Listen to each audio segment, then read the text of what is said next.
بسم اللہ الرحمن الرحیم۔ السلام علیکم ناظرین، کیسے ہیں آپ سب لوگ؟ امید کرتا ہوں سب ٹھیک ہوں گے، خوش ہوں گے اور خیر و عافیت سے ہوں گے۔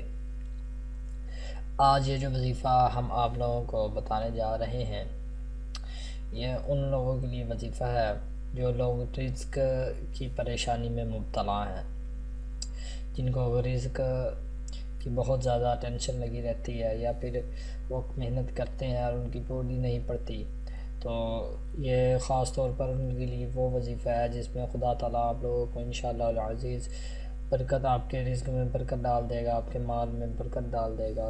سادہ لفظوں میں ہم کہیں تو جیسے کہ ہم امیر بننے کا یہ وظیفہ ہے، امیر ہونے کا وظیفہ ہے۔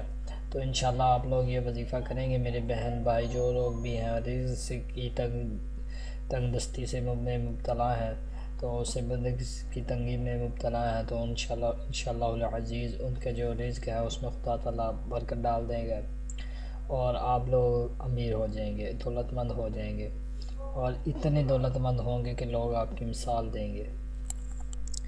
چھوٹا سا وظیفہ ہے، بہت ہی آسان وظیفہ ہے، اس کو آپ انشاءاللہ آپ کریں تو آپ جلد از جلد مالدار بنیں گے۔ تو اب یہ وظیفہ کیا ہے اور کرنا کس وقت ہے؟ پہلے تو آپ نے صبح فجر کی نماز کے بعد طلوع آفتاب سے پہلے، یہ بات ذرا ذہن نشین کر لیں، طلوع آفتاب سے پہلے اور فجر کی نماز کے بعد یہ آپ نے وظیفہ کرنا ہوگا، مطلب سورج نکلنے سے پہلے آپ نے یہ وظیفہ کرنا ہے اور فجر کی نماز کے بعد۔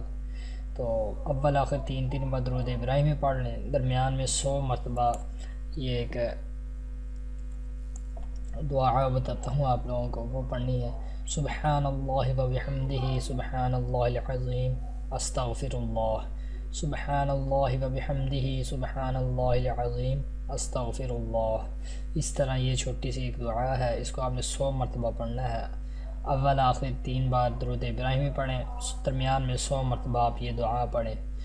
تو دعا میں دوبارہ دہرا دیتا ہوں، سبحان اللہ و بحمدہ سبحان اللہ العظیم استغفر اللہ۔ تو انشاءاللہ العزیز آپ اس کو 100 مرتبہ پڑھیں، روزانہ پڑھیں، زندگی کا معمول بنا لیں تو بہتر ہے، نہیں تو کم از کم 7 دن یا 11 دن تک پڑھیں، تو انشاءاللہ آپ کے رزق میں برکت ہوگی اور خدا تعالیٰ آپ کو بے حساب رزق سے نوازے گا، اور آپ لوگ ہنسی خوشی اپنی زندگی بسر کرنے لگ جائیں گے۔ اگر آپ لوگوں کو اس سے کچھ بھی فائدہ ہو تو اس کو صدقہ جاریہ سمجھ کر آگے بھی اپنے بھائیوں بہنوں دوستوں کو سب کو بتائیے، تاکہ وہ لوگ بھی اس سے فائدہ اٹھا سکیں اور ہمارے لیے ثواب کا ذریعہ بن سکیں۔ تو اپنا خیال رکھیے گا۔